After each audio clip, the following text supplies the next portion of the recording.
Oh, I always miss getting that music. Hello, everyone, and welcome to another bi-weekly episode or episode live stream, whatever it is. Hello, you're here, and we're so glad that you are. Always happy to geek out and, well, chat amongst friends. So I'm Steve Kuchin, and I'm joined here today by my colleague and good friend Tao Sheng. Hello, Tao Sheng. Hello, Steve. Hello, everyone. Nice to meet you again. 2 weeks. We have some news to share with you. Let us keep on to communicate and keep on to join us. That's all. Thank you. I can't believe how fast 2 weeks goes. Now that you mention it, it's like, wow. It literally feels like we just did the last live stream the week before, but every week it does. So it goes extremely quick. So this is the Lilypad AMA live stream. This is the live stream where, well, we come prepared with some stuff to talk about because, well, we want to have some interesting stuff to talk about. But at the same time, please interrupt us. That's why we're here. So if you have any questions, comments, or, well, we also accept emojis. They're a little bit hard to answer questions in emojis, just saying. So if you do have any questions, please drop them into the chat and we will answer them as we go along. Or yeah, even if maybe it's not a question, maybe it's just a comment. Please drop it in the chat as we go. And yeah, we'd love to geek out. If you've even got a pressing news item, or not a pressing, an interesting news item, particularly related to the world of AI, but well, tech in general, please drop it into the chat as well because it could be a good discussion point. We do have a lot to share. So I'm not going to start with the slide deck today because, well, my computer, for those that missed the last episode, it's or the last live stream that we did 2 weeks ago, it's a bit hot in Australia at the moment where I'm based, and so my computer got a little bit melty. So I just barely made it through the last one. I'm in a different part of Australia right now, so hopefully my computer's a little bit more happier. But just to make sure, I did not use the slide deck this time. I thought maybe it was using a bit too much memory. I do need a new computer. Those M4s, those new Mac M4s are out, and I'm totally got my eye on one. But anyway, I got to wait for it to arrive. But on that note, let me share my screen. So we have some really interesting stuff we found since the last live stream. In particular, this project called Terminal Velocity. It's a bit of an odd name, but basically it's a open source novel created to autonomously create, well, it's essentially a project of 10 AI agents basically producing a novel. And so they're doing this by having each of the agents that they're running on their network basically has its own personality and its own model traits, which is interesting. So we've seen this a few times now, but essentially this creates like a cast of characters, if you will, to play out a particular storyline. Now, I can only imagine as part of, well, actually, there's a pretty good blog attached to this as well. The website is nlr.ai. I mean, you can read, well, you could actually read the story as it's playing out and as it's being refined. And then at the same point, you can see like how the, let me go. It's not working because of responsiveness. Oh no, there it goes. As the story plays out, and you can see here how the models are defined and how they interact. And more importantly, this is the first thing that come to my mind too. It was like how they keep the narrative and the overarching storyline like on track, because as we know, AI-centric or ungoverned AI-centric models, they tend to drift a little bit over time. And so if you're doing a story and you've all of a sudden you've got all these different AI model characters performing roles as part of the story, if one of them goes off script, which I mean that's what you kind of want them to do, but only in terms of the storyline, you want them to be able to like, well, guideline them a little bit. So I can see why they would be doing that. But yeah, it's really interesting how they've gotten it to play out. This actually reminds me, for those that remember it, I think it was about a year ago. There was someone on Twitch streaming a cartoon, a low-res cartoon of Seinfeld that was done in a very similar way, where they had they weren't using agents. I don't think they just had AI-centric processes, basically, well, producing script. Kind of based on Seinfeld's storylines, the show about nothing, if you will, where they just come up with random topics and the characters would play out the different topic type, which was interesting and cool in its own right. But this is like a whole other level. This is literally a whole other level. And obviously, I think there's going to be more of this because, like, why wouldn't there be? Oh, you can actually meet the characters. I didn't scroll down this far when I was looking at it. Yeah, so the characters have like their own backstories. Oh wow, they've gone a bit all out for this. The characters all have their own backstories and their own involvement in this particular storyline and how that all plays out. So hopefully, Officer Daniels. See, that feels like something straight out of Silent Hill for those that are playing it. I'm sure there's an Officer Daniels in this in the Silent Hill series. But yeah, I think this is really interesting because it starts to yeah, synthetic civilization. Um, this starts to play into, well, a whole new world, literally, of content generation, because where you'd have full productions, people producing TV shows and writing books and whatever else. Now you've just got a bunch of autonomous agents playing out a narrative or playing out a script and being able to well, within guidelines, sort of come up with its own variation and its own twists, plot twists, if you will. It will be interesting to see how over a number of chapters, because I think they're only, well, it's a 300-page novel, and they're only, well, based on this, they're only in chapter 2.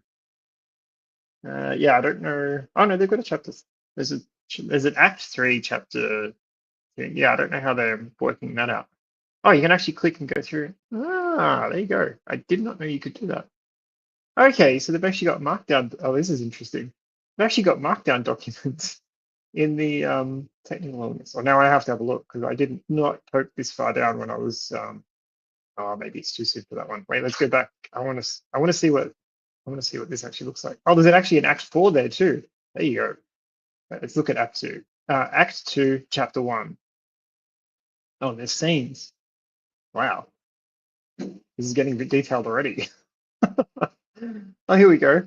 Ethical dilemmas and emotional states. Huh. Key emotional beats. Isabella's internal conflict as she advocates. Yeah, okay, so I mean, this is already starting to read very similar to like a movie script, which I mean makes sense given what they're making. Oh, nothing enough. Yeah, that's kind of cool. Oh, this will be interesting to see it play out.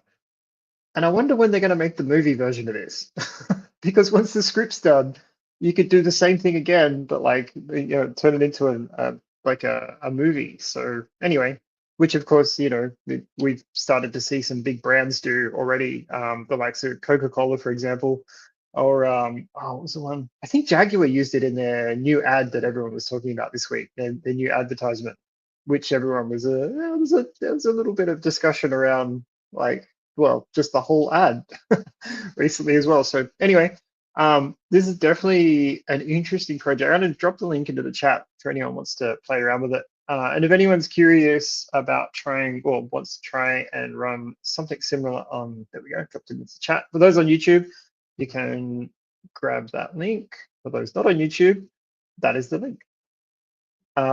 Yeah, anyway, super interesting. And I already know we're likely to see a whole lot more of this. Yeah. Something else that popped up this week is, and I was not aware actually that this was a thing, but the United Nations just this week was voting on the autonomous, what is it? The UNECE regulations, which I mean, the country I'm in, there's a bunch of countries that are part of this, as you can see on the screen. But basically, they're defining the use of autonomous vehicle software, or the use of autonomous vehicle in general. And I guess also, for the most part, defining the guidelines on how it works and, well, all the nuances to, well, I'm guessing all the legislation, because they would have to, or maybe they leave that up to the countries. Not too sure. Actually, if you know, please drop it into the chat. And if you've just joined us, this is the bi-weekly APAC AMA, or Lilypad Network AMA, and you're here with Tao Sheng and Steve Pritchard. And we're just geeking out. We're just talking through some new stuff. Then we're going to poke through some code. We've got a Lilypad release that we're gonna look at as well. and talk a little bit about and look at some open source contributions. But if you have something that you really want to come talk about, or just you want to talk about or raise, please drop it into the chat. I don't know why I pointed that way. Hopefully the chat is in that way, depending, well, if you're on YouTube, it's probably down here, but that depends if you're on the mobile app. But anyway, find the chat and yeah, you can drop your questions in. Maybe you've got a question about setting up a resource provider who's got some GPU to lend into the network, or maybe you want to run some jobs on the network, or maybe you've got an AI model that you want to be able to adapt and run on the network, which you can do. And we have all, well, a whole bunch of different write-ups and tutorials as well, floating all over the place, but we can help. So if you do have a question, please drop into the chat. Otherwise, we're just going to keep talking about stuff like this, which is, well, essentially the world starting to adapt. Well, the world in general starting to adapt to the emergence of the age of AI, I'm going to call it. This is super interesting because this, in a lot of countries at the moment, I don't have a self-driving car, but in a lot of countries at the moment, it's a bit grey as to how they work and how they fit in with you know, existing road regulations and how the software gets updated, how the software is even governed, which I think governance in its own right is a really interesting topic and a very timely one, because as we know, we are in the age of AI. And governments and, well, are starting to put the infrastructure in place, well, much like this, for those AI processes to be, well, built into any manner of different user interfaces. The only one caveat I will say here, and something I've noticed, and maybe it's just, you know, me getting old, probably is me shouting at cloud. Ah. But the one thing I find disappointing with a lot of the AI processes being built into, well, applications, cars, and, well, pretty much everything around us these days, they're forgetting the user. And I really wish they wouldn't, because there was so many years where it was like, you know, as an app developer, as somebody building out software, it was like the user is key to the entire operation. And now with the age of AI, there's a lot of assumptions being made. One, that you want the AI in your app to begin with.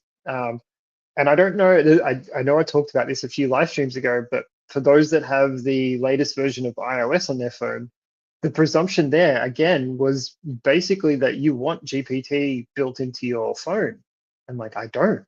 But to get it off, or to stop it from being able to, well, in theory, access the apps on your phone, you have to go through every single app on your phone and basically take it off the ability for it to be able to see what's inside the app and what the app is doing, which is completely the wrong way around for me. As the primary user of that device, for me, it should be the other way around. I should have to go in and be able to activate that thing should have permission. So again, there's a lot of assumptions being made, and I really wish they wouldn't. But this is where, like, democratizing and you know, having those checks and balances, even from the open source point of view, in play, kind of help mitigate that, because people can be like, no, we don't want that, so let's do it this way instead.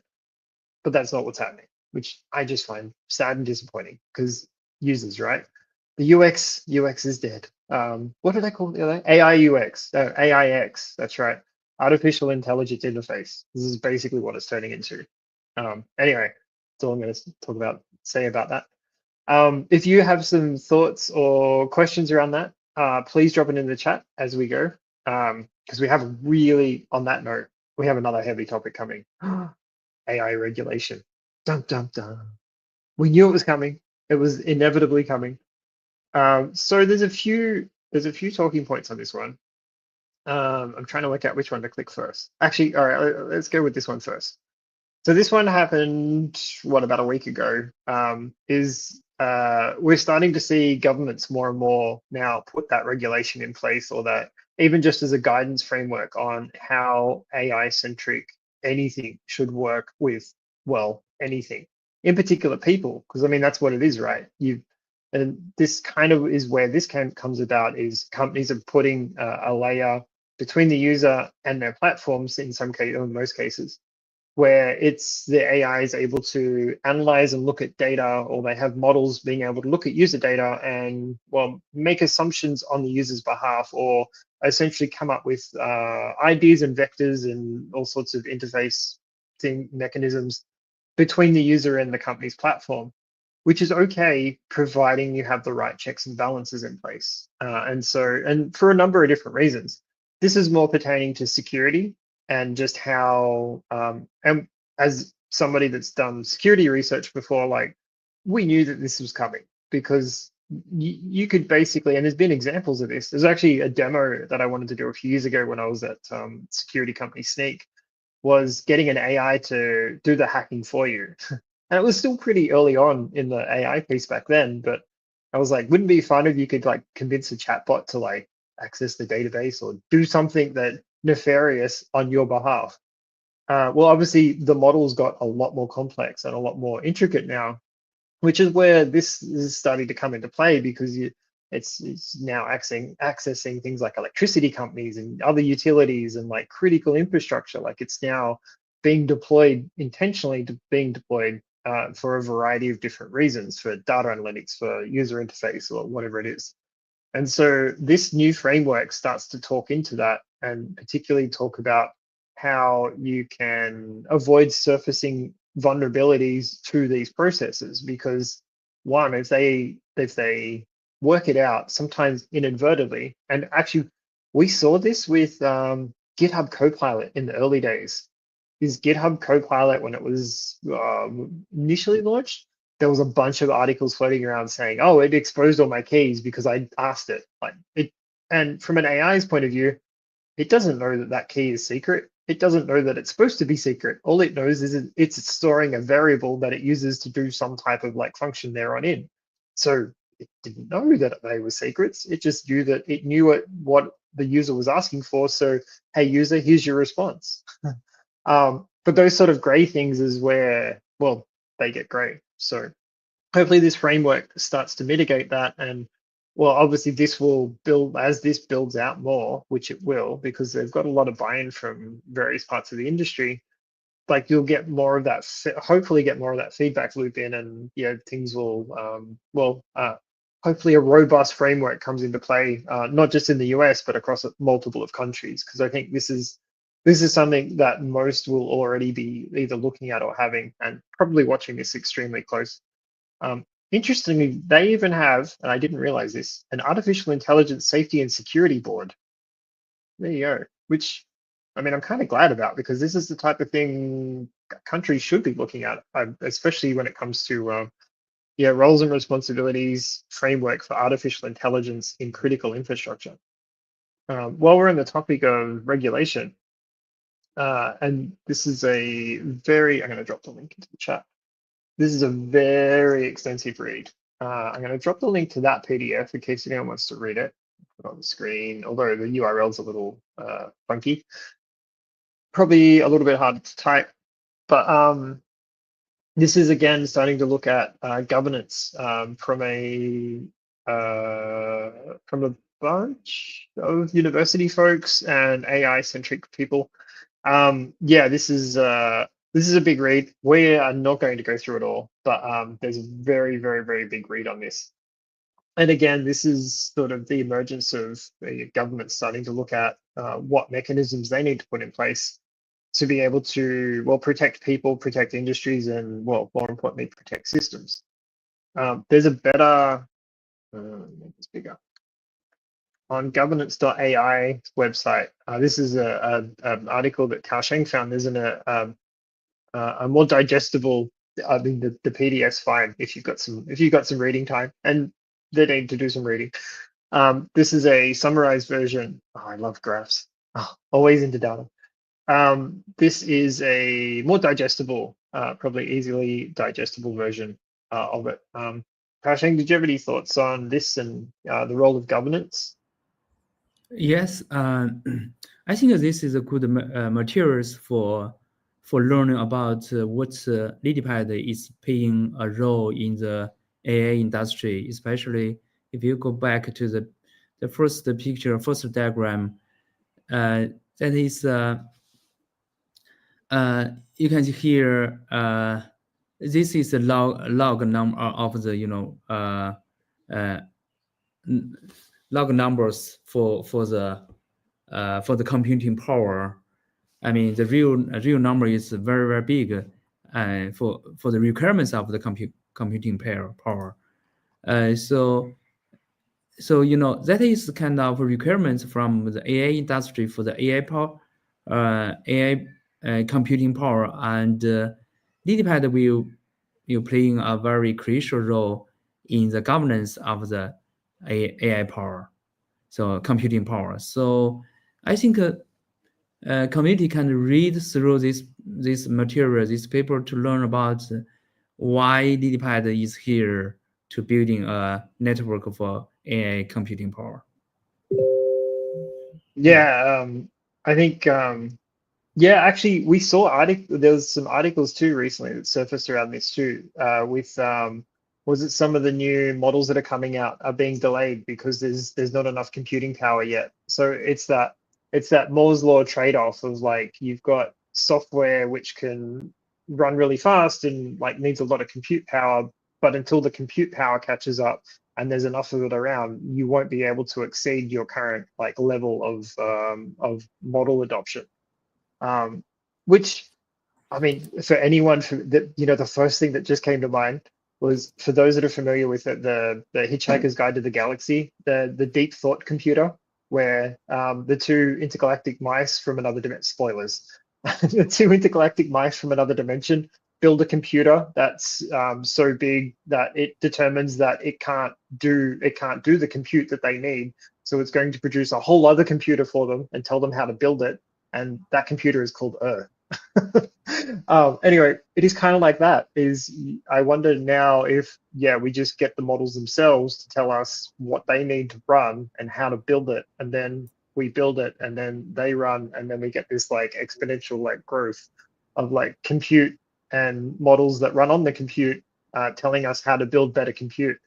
Anyway, my head just exploded with Inception just then. But yeah, I think this is one of those things where, yeah, we're going to have to wait for Moore's law to catch up before, yeah, we can kind of progress. But I've no doubt that it's probably not going to be too far away, because, I mean, ultimately, the models themselves are going to be designing things for us, so which they already are. I know there's some IoT stuff that I was, some Internet of Things stuff that I like. I love IoT, that I was tinkering with recently. And there's an app that I now use that builds the schemas for the boards, and in a way that makes them cheaper to build, because it's able to work out the plot printers that are being used, like how the best way for them to print with as little waste as possible, and also with as little component and costs, which, I mean, that's pretty cool. It would take me a long time to do that by hand. So it just speeds up manufacturing and production a whole lot. In fact, there's even models now that will help with the production line. So being able to refine that production process on anything you build out really, really quickly, which is kind of good because it makes things cheaper and quicker to get to market. Anyway, this is a really good read. Let me drop the link into the chat. And if you've just joined, well, I'll put that on the screen as well. Actually, there's a bunch of really good articles on governance.ai if anyone's interested in this topic. We probably won't go too much more into it because it's really, really, really heavy. And there's so many arguments to this, or not arguments, there's so many sides to this debate, I think. Just hope that all voices are heard in any sort of governance that's deployed, because, well, that is the open source way. Anyway, bit of news. For those that are following him on Twitter, we do have a new person that'll probably be on a future live stream. So Devlin is joining the Lilypadian team. Actually, I can probably find the tweet. There we go. There's the tweet. Will be joining us on live stream soon. So as a DevRel, so which is pretty cool, because Devlin has a really cool background.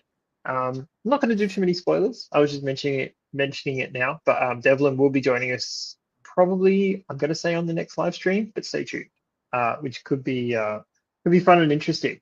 Maybe we'll do a Lilypad, I mean, a pond-side chat with Devlin to find out a bit about Devlin's background.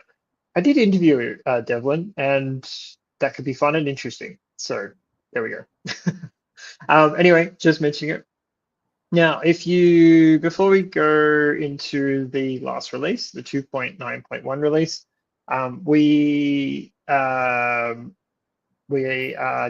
sorry, I completely forgot my train of thought.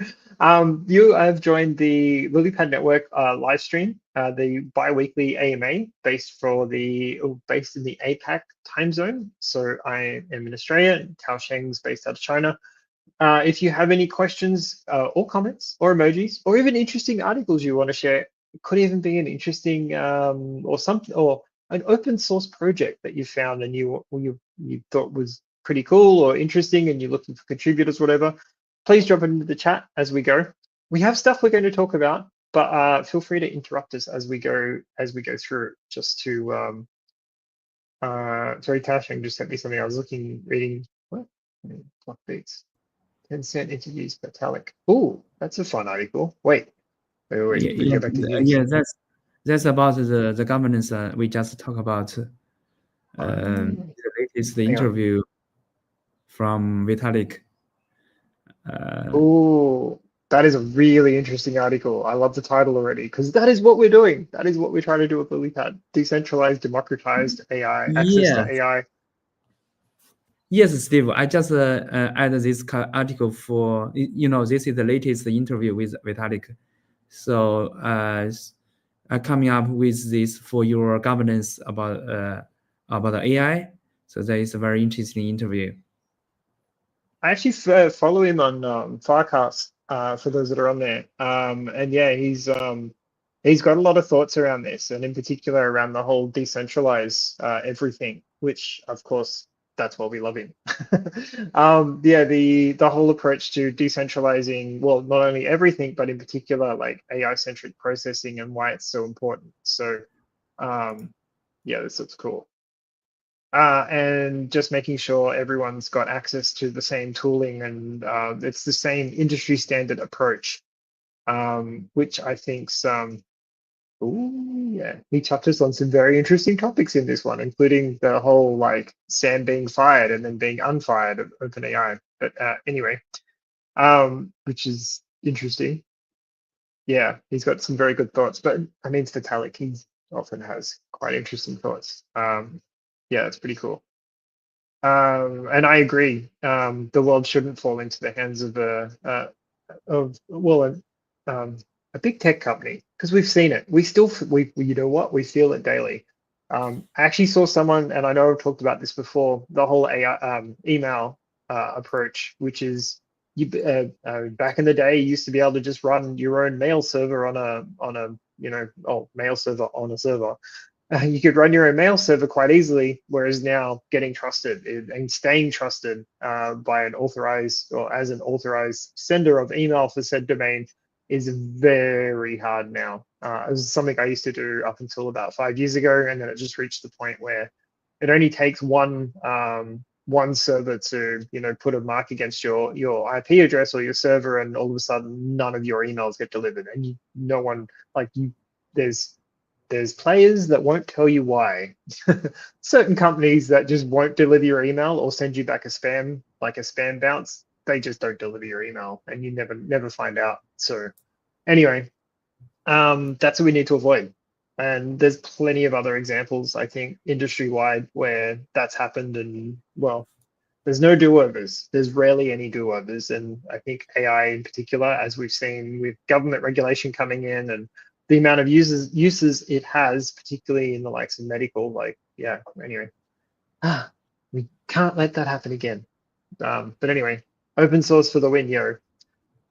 Speaking of open source, we had a new release out last week, well, on our regular weekly release or bi-weekly release cadence, but 2.9.1 has been released, and it's been named after, I hope I say this right, apologies if I don't, but Fifi Li, who's very big in the AI world, particularly in China. And Taosheng was telling me she just had another book out, AI book, or I'm guessing it's a book on AI released recently as well. So yeah, this release is named after her. And there's a quote there too. the paradigm shift of ImagineNet thinking is that while a lot of people are paying attention to models, let's pay attention to data. Data will refine how we think about models. As someone that's been working with data for close to 30 years, I totally agree. And like even having it as the underlying pin of like any sort of data-driven decision, which, as the name suggests, is just basing any decision on the data. It's like, well, the data says this, and here's why, and here's what it looks like, and having that in place, I think, just helps you make nice, clear, defined decisions. Anyway, our last release is named after her. There's nothing really pressing other than just some bug fixes in this one, though, which at the moment, and I think I may have said this last live stream, a lot of our releases at the moment are gearing up towards the work we're already doing behind the scenes for mainnet. So stay tuned for more on that, because there's a lot of re-architecting, re-engineering, and building for scale. Currently, we have, I'm surprised I didn't load the other one, 1,185 GPU nodes online. So yeah, building for, well, many more of those, hopefully, is basically be all and end all at the moment as we gear up towards that mainnet launch. Well, 1263 just updated. There you go. I hadn't refreshed my page in a little bit. The API call had to update. Of course, one of the big topics we've been looking at the moment, or particularly, well, me and Tao Sheng, we have been knee-high in data, let me tell you. Oh, wait. Oh, just got a link. Sorry, Tao Sheng, I just saw that. I was No problem. talking, it opened in the wrong tab. Oh, I think I have to. Okay. Well, that was interesting. I got a enter the characters to see the page on one browser, and then on another browser I didn't get that. This is the book from. Oh, go away, pop-ups. Oh, there we go. This is the book from Fifi Lee, which looks really interesting. It is very AI centric. So yeah, that looks like a fun read if you haven't read it already. From Dr. Fifi Lee's one of Time's 100 most influential in AI comes a powerful plea for humanity at the center of our latest technological transformation. This is definitely a book you're looking for if you're looking down the path of regulation, or by the sound of it is, because yeah, this starts to get on. Actually, I heard someone, I forget who it was, a number of years ago, say we've got all these amazing technological advances. We've been able to do all sorts of weird and wonderful things, but I don't know that we've answered the question around what is human. And I think this book sort of has those sort of vibes. Is like, just because actually the Jurassic Park, what's his name, Jeff Goldblum in his character in Jurassic Park says, we didn't stop to think whether we should just because we could. It's actually the other way around, but I'm sure everyone's familiar with it. And maybe this is one of those scenarios too, was like, we have the capabilities, but like, what are we actually achieving? What are we solving? Anyway, really good read. This would be a really good read. I gotta add it to my reading list. Back to what we were saying. Oh, actually, if you've just joined us, this is the bi-weekly APAC based, or Southern Hemisphere APAC, this part of the world, this part of the time zone. This is the bi-weekly Lilypad Network AMA with Steve Kuchin and Tao Sheng. If you have a question, comment, or emoji, please drop it into the chat. Otherwise, we're just going to keep geeking out on some of the stuff we've got planned to talk about. But please interrupt us. We really want you to interrupt us. If you don't have any questions too, that's fine. Just drop any comments or emojis into the chat, depending on what platform you're on, and we'd be more than happy to get to them as we go through the show or the live stream. We were just talking about after some couple little tangents, the Lilypad 2.9.1 release. If you're running a resource provider or you've got the CLI installed, please make sure you update to the latest version to make sure you've got all the fixes, changes, and everything you need to be connected to the network as best you can. Currently at the moment, the majority of the engineering team's focusing on our mainnet launch, which will be happening next year. So there's a lot of tweaking, refining, rebuilding, architecting, and all the things in between.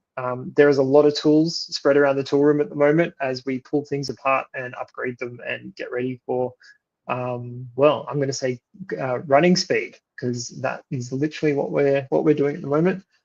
While that's been going on, myself and Tao Shang and a few of the others have been poking through resolving some questions everyone had, particularly around the point system and how that all works, and then just identifying potential bugs and validating data and doing all sorts of, well, there's been a lot of data analysis, hasn't there, Tao Shang? A lot of data analysis. I don't think there's a day that goes by where I am not connected to the database, pulling data out and querying things. And actually, there is no day where I am not doing that. I'm always getting a message from Tao Sheng going, "Hey, can you check this? Can you add this? Can run this query every day?" Which I don't mind. It's kind of, it's fun. Yes, yes, yeah. Thanks, thanks, Steve. Yeah, Well, I mean, that's all.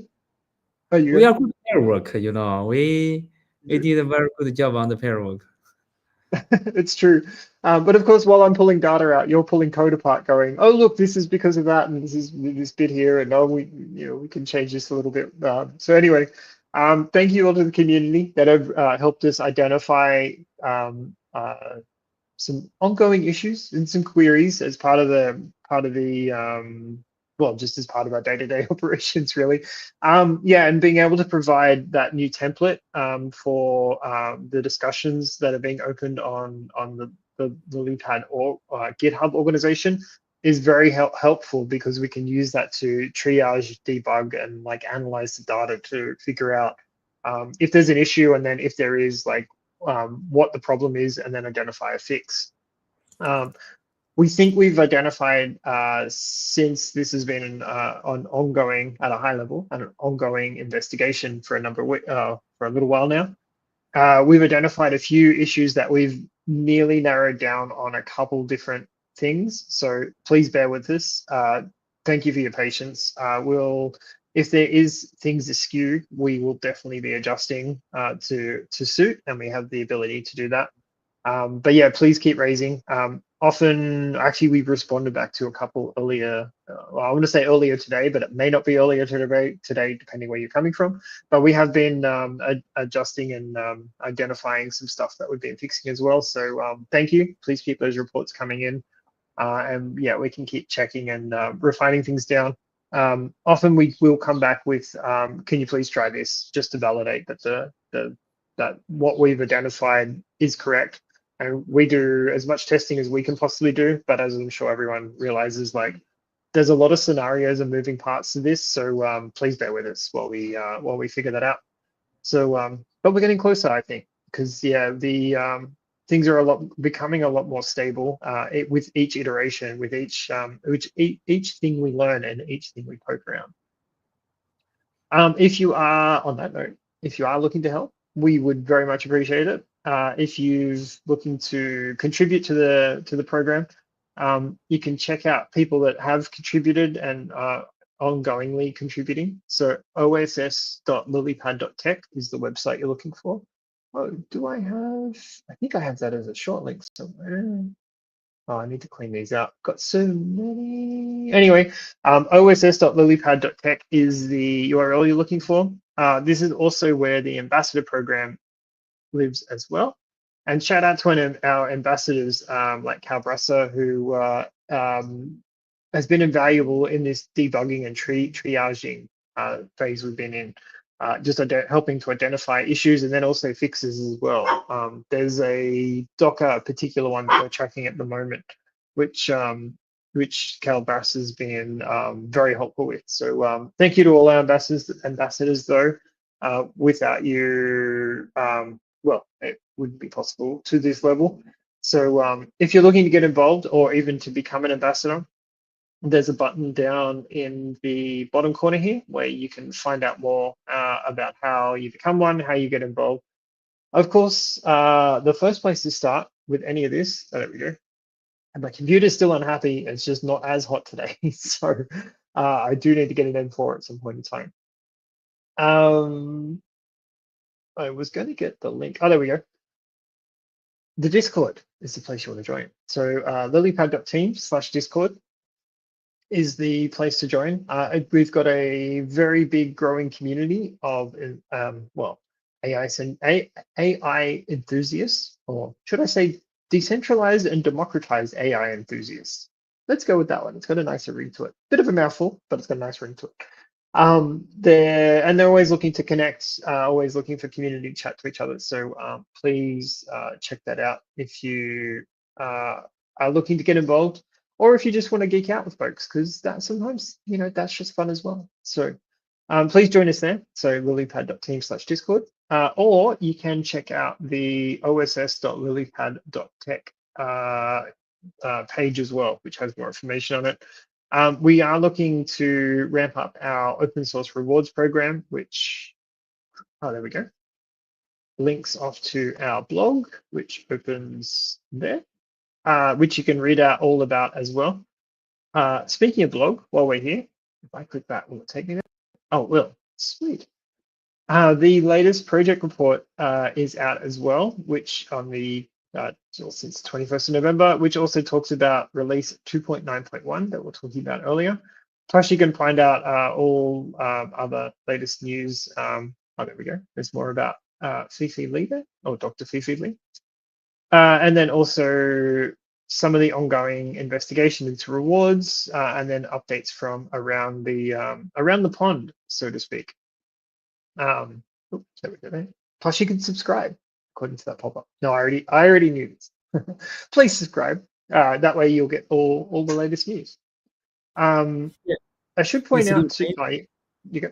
Yes, Steve, can you introduce the rules of the release? And thanks very much for the release team. They bring a story for each release, like Li Fei Fei.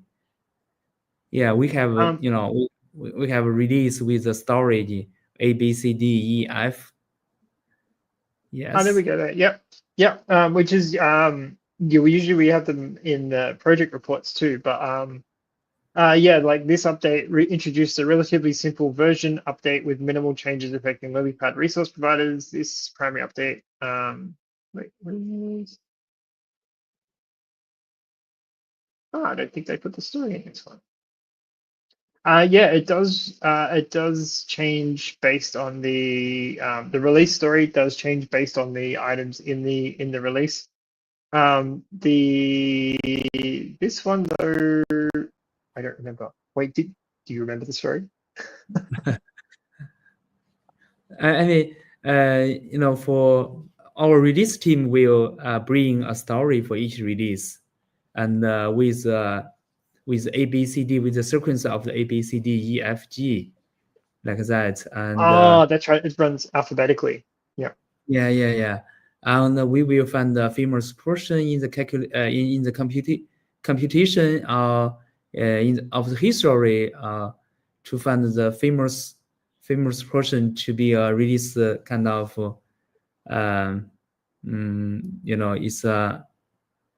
it's kind of a release person of that release.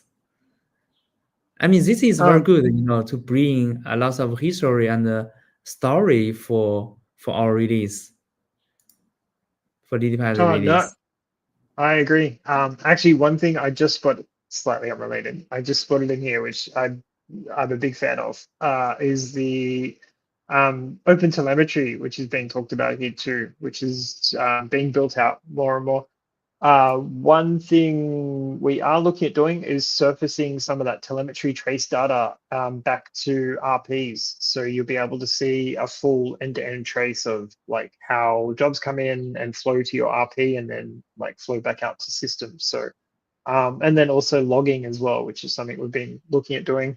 But stay tuned for that. That's still like a very much work in progress. But the open telemetry stuff I find super fascinating. I'm not aware of any other Web3 centric projects that are using open telemetry to do distributed tracing across the entire network. But anyway, work in progress. Stay tuned on that one. That in its own right is literally a special live stream. And I got to get the person, shout out to Brian, who's been working on that the most, which has been fun to see play out as we've built out the network. Anyway, we've only got a little bit of time left. So if you do have any questions, comments, or emojis, please drop it into the chat. I should point out too that this is one of 2 live stream AMAs. So next week's AMA is in the North American time zone. So it's potentially more suited to maybe your time zone, and you might be watching the recording. If so, hello from the past. I say it every live stream. But if you're from the opposite time zone, I'm going to say, because I know the Australian time zone is pretty much opposite to very much everyone, then please tune into the North American live stream with Alex and sometimes Logan, depending what he's doing, because he's usually jumping between a number of different things. Then please join that one. Otherwise, we will be back in 2 weeks or in a fortnight, depending what part of the world you're on. Fortnight means 2 weeks. It's a British word. For those that aren't familiar with it, it doesn't mean it also now means the first person shooter game. I don't know what you call it, but anyway, there is a game called Fortnite. This is not that. I mean, that's just as fun, and does terrify me a little bit, because generally, whenever I'm playing it, there is probably someone behind me trying to shoot me or do whatever it is it's going to happen. Anyway, this is not that. But yeah, in 2 more weeks' time, we will do this again, maybe with Devlin. So stay tuned for that one. Sign up to the newsletter if you haven't already, because yeah, that's where you're going to find out about all the new release stuff, and then also some of the information, some of the updates from the project as a whole, as we build out towards the road to mainnet, as I have dubbed it. I think that's literally all I have. So now is the last chance you have for this live stream to drop those questions, comments, or emojis into the chat. Otherwise, yeah, we might get ready to wrap up there. Kaosheng, did you have anything more you wanted to add or chat about in the last few minutes? I just want to add some words about you just shared about the discussion in the community. We are figuring out different scenarios of the resource provider. There is different setup or different installment in the resource provider side. You have the community have a different kind of hardware, different kind of clusters of the GPUs. We are testing some scenarios about how to run Docker Compose over the resource provider. And hopefully we can get some support from community. If you have your own setup, you can try to install and run and test the Lilypad. Currently we are testnet with the incentive testnet. We are the purpose of the testnet is figure out the problems, the issues, the pitfalls of the architecture and the designs. We need your help. We need the community's help to find a way to install Lilypad on your hardware. And if you have any issues, please raise a hand. Raise the discussion items in this page. We can follow up. We can discuss and test it together. I think personally I need the help of the community. You have the different kind of hardware. We need you. Thank you. Yeah. No, well said. Well put. As part of the submission form for this too, there's a bunch of information that we gather as part of this, like some of the logging. So we have OpenTelemetry being deployed into the network, but it's not quite down to the it's not in all the bits yet that we would be hoping, and there's some complexity to that, which we're currently working through. But even just getting like things like the wallet address, for example, and then some of the specs, and of course what the issue is about is super helpful to debugging, as Tao Sheng was saying. So, because yeah, from there we need to, well, there's a lot of assessing, analyzing, and refining of, across a multiple of issues. Sometimes being able to identify what's happened, and then work out mitigation. So yeah, finding out all that info is always super helpful. And thank you for those that have filled it out and submitted this already, because we've helped identify. It's helped identify a few things that we've been fixing and refining, and just constantly improving. So yeah, thank you to everyone. As Tao Sheng said, well, I've been in tech a long time, and projects like this, especially with upgrades and refinements, it is literally sometimes like trying to fix the car engine while you're driving the car. So, which for anyone that's ever worked in software, is hard. So there's so many things to consider. And this project in particular has a lot of moving parts. So making sure they all fit together right, and then scenario testing, and yeah, picking through data and stuff. Yeah, it's a lot. So thank you to everyone that has submitted and raised things so far, and please keep doing it. If you spotted something that you don't think is right or fair or should change, then please open a discussion, and yeah, we'd love to keep that conversation going. I think we're out of time on that note. Yes. Thank you. Oh, Yes, okay. if you raise, if the community raise your hand or raise your issue or raise a discussion, I and Steve and the team will first attempt to be paired with you to figure out the issues. Yep. Yeah. Yeah.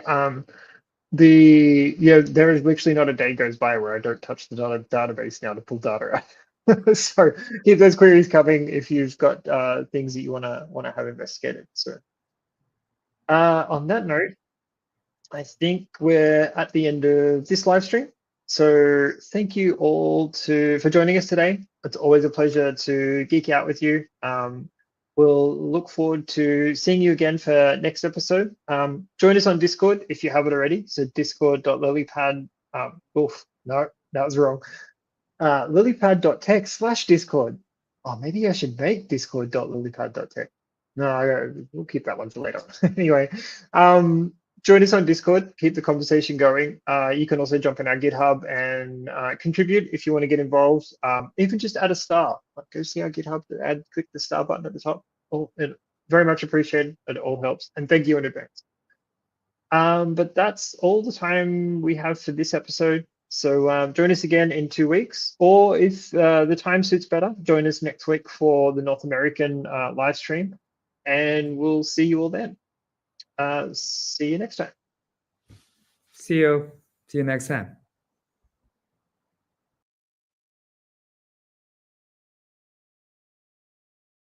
We're here to stay, taking you on a journey in a groundbreaking way. With it, we're the frogs in the net, powering AI with the dubstep set. Lilypad Network, watch us rise with the beat that grooves the tech.